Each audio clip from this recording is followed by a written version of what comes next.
Final hour is upon us here on this Monday. Happy to have you in until 1 o'clock. 615-737-1045 is how you join us. We're going to talk about the Vols and Nico Iamaleava here in just a second. If you missed the news earlier, Lucas, just to update people on the Vols defense and a player that they have lost for the remainder of the season. Keenan Peely, the veteran linebacker, BYU transfer, big-time leader in the middle of this Tennessee defense, out for the year with an ACL. By the way, on the flip side of that, Graham Mertz also out for the year, the Florida quarterback that got hurt on Saturday. That was unfortunate for Florida. That game, we'll spend more time on it here in just a second because it's not only the Titans that have offensive issues. The Vols are questionable at best after squeaking by a bad Florida team. Chris Doran came on here last week, Lucas, and said he expected Tennessee to win by 2 scores. Oof. And somehow, though, it's worse for Napier because of the coaching mistakes that directly impacted. Florida should have been up 20 at halftime in that game. And had the opportunity. That touch, well, I'll ask you what your feeling was, your level of BVS, because you told me you were cured by the baseball team. BVS is back. No, it's fully back. The BVS is back. It is. Florida week, man. Came roaring back against Arkansas, Woo! And it was back in Jackson, for basically 5 quarters on Saturday. Jackson last week told me your record against Arkansas. I had no idea they had your number like that. Yeah, I don't play him that often. Sure, but they haven't beaten Arkansas since like 2007 or something ridiculous like that. Oh, that was a blowout, too. I remember that 2007 game. I could probably count on one hand the amount of times Tennessee's played Arkansas in 07, but a lot of bad football since 07. A lot of bad football yesterday. Titans lose 20-17, and Brian Callahan just gave a press conference where he was supportive of Calvin Ridley. He was supportive of Will Levis. He continues to do the thing about getting guys more involved, but the results bear themselves out. And again, I say to you, I appreciate that he tries to answer press conference questions. His answers are getting shorter and shorter. If you haven't noticed, he looks defeated. They are defeated. They are 1-4. They have literally been defeated thus far on the season. They are 0-1 in the division. They give the Colts their first divisional win. That loss is so damning. For so many reasons, and it's not just because of what we opened the show with. Like, are they the least? Nashville SC didn't make the playoffs. It's the first time that they haven't made the playoffs in 5 years. But they have a coaching change. There's going to be some interesting things about what Nashville SC does leading up to regaining competitiveness, right? Big offseason for B.J. Callahan coming up. Does this loss make the Titans the least relevant sports team in the local market? No, because it's the NFL, but I see what you're saying. I mean, least relevant? No. Least competitive? Like, is that what you're asking? Buddy, I think that Texas and Vanderbilt here in a couple of weeks is a fascinating game. The Vols in Alabama this week are 10 times more compelling than thinking about the Titans going to Buffalo and get slaughtered. The Preds are early on in the season. I guess, I don't know how, there's obviously more NFL fans than there are NHL fans, but, if the hockey team gets on a heater, entertainment-wise, what are you giving your attention to? I know I have many friends that go to Titans games every Sunday, right? Season ticket holders. And at this point, because I had that conversation with some yesterday, where are you at right now? Are you kind of done? Say, you know what, I'll do something else with my Sunday. Most of them are in the mode of, look, I've spent the money on the season tickets. I'm going to go, but those games have turned less into high stress environments. We got to get this win. And for them, it's officially shifted over to, we're just going to go, have a good time, drink a little bit, watch some football, and then almost some ironic high fives when we score or when we win, right? It's almost like a house money thing now. Hey, look at that. For Titans fans. Oh, yeah, he didn't turn it over. Or he did turn it over. Exactly. Have a good time. The cheer in that stadium when Will Levis slid yesterday. Oh, my God. I've never heard cheering in the press box before like that. People applauded. He got a standing ovation because he slid. The loudest cheer you will ever hear in the NFL for a 3-yard gain on a run by a quarterback that ended in a slide. But then he farted out 16 of 27 for 95 yards, a touchdown and a pick, and very quickly those applause were hollowed out. Farted out, my goodness. I mean, what is that? That's what it is. It just feels like you're just taking an extra shot. I don't know. I hear you. Have I ever been more justified in taking an extra shot than again yesterday? It's some very, and I don't like that. I don't even like that word. You know how often Bert makes me uncomfortable with bathroom jokes and stuff like that? I don't like talking like that. That's what it is. But I feel like a lot of Titans fans are there now where it's like, we're just going to show up. We're going to have a good time. We're not going to expect to win any games. And then when we do, it's house money, right? Like, they went nuts for that NWI touchdown because it's like, hey, we did it. Hey, they finally targeted one of the most consistent wide receivers on the team instead of Traylon Burks' end-arounds. Congratulations. It would make me mad, but good for them. 615-737-1045 is the number. You're going to hear from Brian Callahan, what he had to say about the going into that game with a conservative game plan, coaching not to lose instead of coaching to win, which I think honestly is an indictment. I think that's an indictment, but you'll hear his exact comments here in just a second. Let's get to the phone calls. 615-737-1045 is the number. Bruce is up next. Hey, Bruce. Hey, how you guys doing? Good. I was at the game yesterday. I'm a season ticket holder. And on the way back, I heard a stat that I really didn't think about the whole game because I was thinking about all the other things. But Levis wasn't sacked once, was he? No. He had to ask us, Bruce, in the postgame press conference whether he was sacked or not, and we told him no. Okay. But I don't think we didn't sack them either. We didn't sack Flacco either, did we? No. No. But I will say they did impact the quarterback better than I expected them to because that's been questionable for them all year long. Continue. They rushed him towards the end of the game because I thought I couldn't remember if they sacked him or not. But I wanted to bring up a couple things. One, Ridley, he got targeted, but the ball hit him in the feet.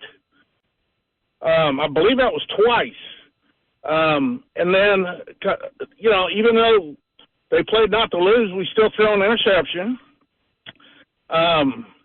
The number 72 killed us twice with the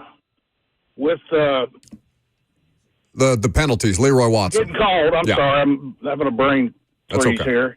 And then, I got to say, I thought we played a better game. I'm disappointed, but I thought we played a better game than we have. And Pittman catching that touchdown, he was covered. I don't know how you cover him better. That was just an outstanding catch. And I'll hang up and see what you guys say. Thank you for the call. So, did they play a better game than they have? No. I can't agree with that assessment. Well, they didn't lose turnover margin. They didn't win it, but they didn't lose it. The penalties were a problem. Over 100 yards in penalties. Very bad. Ironically, the back-to-back from Leroy Watson, which could have been the most crippling penalties of the night or the afternoon, didn't matter because Pollard scored on 3rd and 19 on the 23. On a surrender draw. Yeah, on a surrender run, and he scored. So it speaks to the Colts' run defense. But they've had, it's not their worst overall performance of the season, but it's not getting better. They didn't. People are going to bemoan playing not to lose and playing conservative, and Callahan admitting to that. But they can't cut it loose. They cannot cut number 8 loose. They will lose the game far quicker that way than how they are approaching games right now. I fear that they have tried to make him. So they took this offseason, the training camp, preseason games, mechanics, footwork, processing. Whatever changes in the way that he studies maybe versus the way that he was studying, they have made him a worse player at the position. So they could cut it loose last year because that's the thing that he did best. And now they can't do the thing that the quarterback was best at anymore because they're scared of him. It's really hard again, I'm not saying that you should stick with Will Levis. Like I feel like I declared myself out, maybe not out fully, but I don't trust him. He can earn it back, but he's not doing it. I feel like I've been pretty consistent on that for basically 3 weeks. I'm not going to put it all on him, though, because he's a worse player with a new coaching staff. It's supposed to be all about maximizing him, and he's less. I get what you're saying, but like, it's a vicious cycle right now. It's a vicious cycle. They can't trust the quarterback to cut him loose.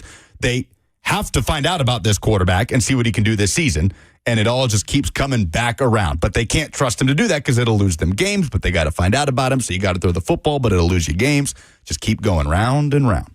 JB on YouTube says, Buck, things get worse before they get better. That's just something you say. It doesn't mean anything. That's not actual analysis. It's just something you say to pacify yourself. The night is darkest just before the dawn. That's coping.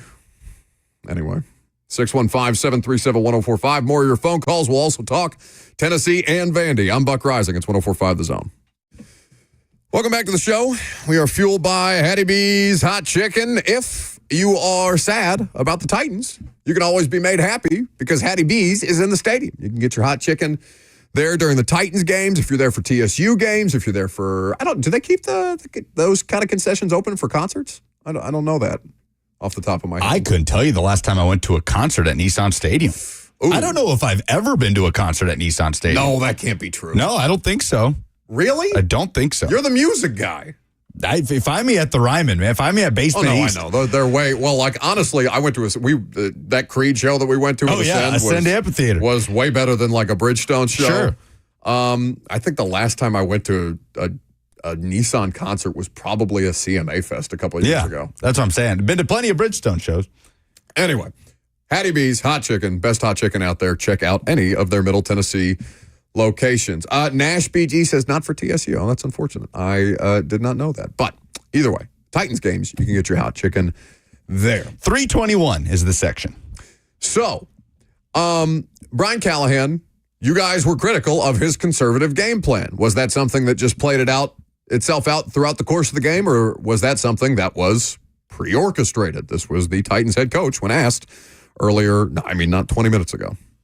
Yeah, that was obviously a conservative game plan style. I knew we were going to be able to run the ball well. I thought we did for the most part. Through three quarters, that game was about, what I thought it would look like, and it was our defense was playing well. We were running the ball. We had two different 17-play drives. We scored off a turnover. We were playing the game in a way that I thought was good enough to win through that point, and then obviously didn't get it done. We got to find a way to finish in the fourth quarter. That's sort of been our issue over the course of the season so far in these tight games, is we haven't done enough on offense to go win a game, and you got to score more than 17 points. Your goal is probably always to try to get to at least 24. It's going to put you in pretty good position to win, and we haven't gotten that. So I don't know that I think every game is different. Every week is different. I would certainly like to be a lot better in the passing game than we've been, though. That's for certain.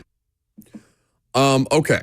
So does it make you feel better or worse that they went into that game saying, all right, kids, we're going to play it safe this week.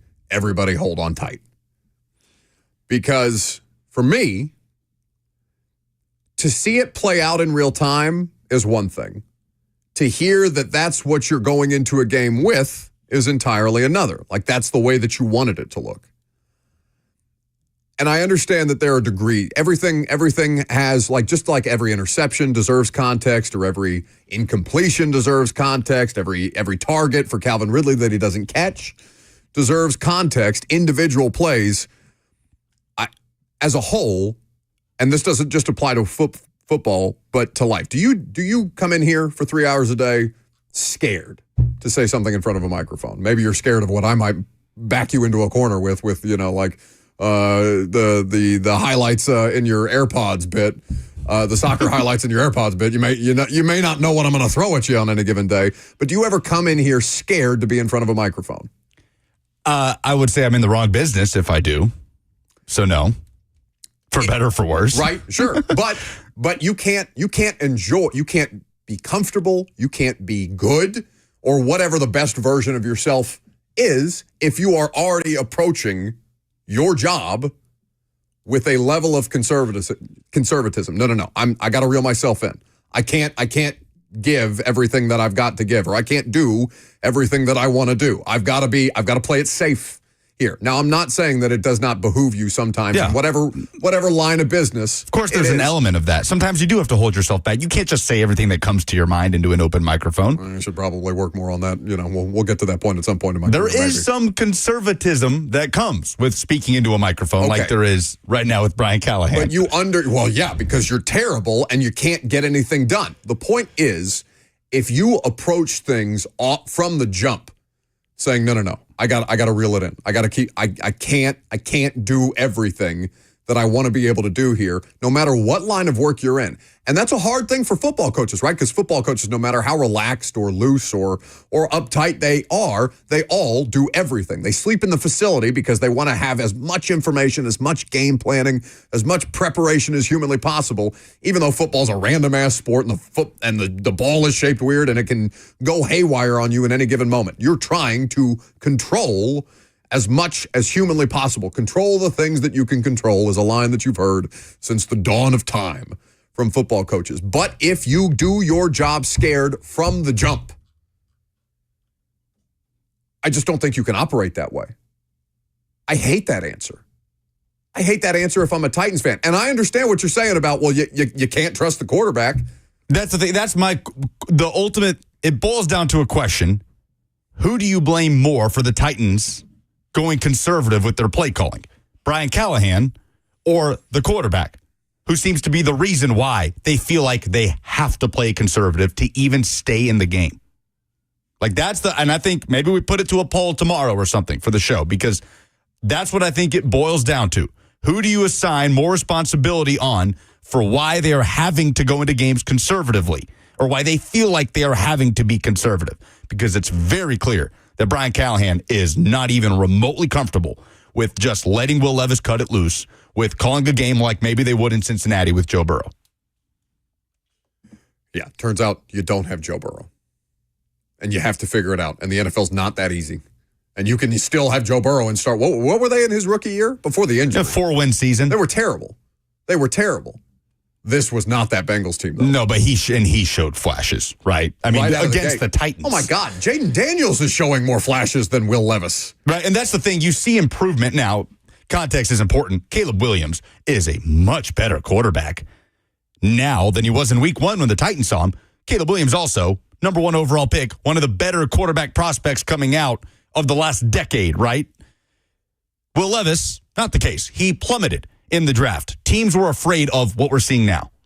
And Zach Lyons tweeted this, that Zach coming up with Blaine and Zach, obviously, that he feels like Levis has kind of regressed to the mean, regressed to what he was showing from his college tape. That turnover luck that he had last year, because we talked about it. Interceptable passes. How many interceptions were dropped straight up? Hell, he had 2 yesterday. He had 2 dropped yesterday. But even last season. The audible sigh of relief. It's hard for me to hear things like full bore through the glass in the press box, but I heard the entire state of Tennessee sigh with relief when that Colts defender dropped that Levis pick. But it is a problem that you don't feel like you're seeing progress. The guy is finally sliding, and that took a year, right? It took a year for us to see him slide at the end of a run. So you worry about that. You worry that it feels like the progress hasn't even been incremental. And the best thing you can say at this point about Will Levis is his competitive fire, right? That he wants it, that he wants to be great. That's a concern. That's a concern. A year into seeing him for the first time as a starter. We're going to pivot to college here in just a second. 615-737-1045. If you want to jump in on the Titans, let's go to Randy up next. Hey, Buck. So this offseason and then the first part of this season, it's all been about finding out what you have in Will Levis. And as far as I can tell, they know what they've got into him, and it scares the living hell out of them. So at what point, I'll ask you, if you're Amy Adams Strunk, at what point do you call for Mason Rudolph so you can find out what you as an owner have in your head coach as Brian Callahan? Because if he's calling plays scared right now, what is he going to be calling if he's not scared? I feel like you don't get that answer right now. So if I'm Amy Adams Strunk, I'm trying to figure out what I have in Brian Callahan now so I can find out whether or not this plug needs to be pulled sooner rather than later. It's a good point. I mean, yeah. She's not available for us to ask questions of.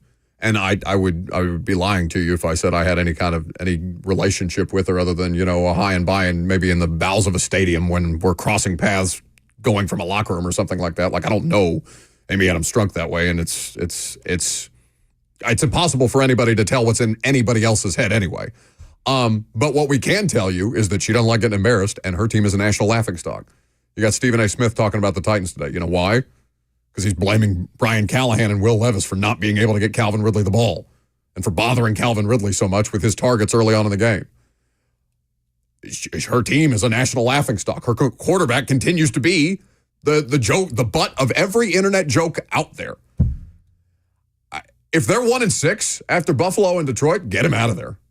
But that's a really interesting point. Okay, if you think you have found out what you have or don't have in your quarterback, finding out what you have in your coach by putting the ball in the hands of someone who's shown to be a competent backup quarterback and has won games in a tight spot when he is needed in Mason Rudolph, kind of like the Bengals did last year with Jake Browning. They managed things. They played to his strengths. That's an interesting thought. Like, at what point does the evaluation have to turn to your head coach if you feel like you're already at a point where you know about the quarterback? Here's the thing, though. We didn't think Mike Vrabel was getting fired until the Sunday of Jacksonville, and then that was still 3 days afterwards when he ultimately ended up getting fired. I don't know what's going to happen to Brian Callahan. I don't know. I don't think any of these people are going to see the opening of the new stadium if this thing continues on this trajectory. General manager, quarterback, coach, roster, any of it. This is nonsense. But the thing that I am curious about is, all right, so say she finds out what she needs to find out about Brian Callahan and his coaching staff after year one. They're paying John Robinson still. They paid Mike Vrabel to go away. They fired both of those individuals on long-term extensions.